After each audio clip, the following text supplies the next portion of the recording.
When you think maple syrup, you probably think Vermont, but big leaf maples here in Oregon have a story of their own.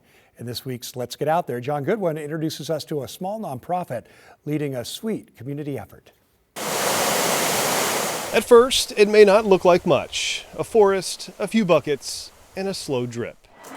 But if you wait long enough, it turns into something sweet. It's like any harvest, you just never know what you're going to get. Eliza Nelson is the founder and director of the Oregon Maple Project. The small nonprofit runs out of its sugar shack in rural Clackamas County. It houses our evaporator where we boil sap to syrup, and it has a classroom on the back where we can all gather and do our workshops and our how-to teaching and our community gatherings. Anybody who comes to visit us and gets involved is really joining in the citizen science project of learning how to work with these incredible trees. The sap is collected from buckets drizzled amongst the trees and through this tubing system attached to a vacuum pump. Essentially, it's really a wood stove. Once in the evaporator, it boils for 10 hours or more. Trees that produce well tend to have good exposure to water. Wesley Yank is the farm manager.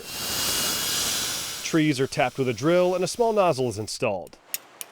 But there's a science to it. So many factors, like I said, the water, the sunlight, the temperatures. It's hard to really predict it all. Lots of variables that you just have to check frequently. It's a lot lighter in its color, which is a good sign. This one does have some cloudiness though in it too. Ideally what you're looking for is like crystal clear. Could almost mistake it for water. And then this last one is ours. Megan Kearns is the education director. Oh, that's my favorite, obviously. Obviously.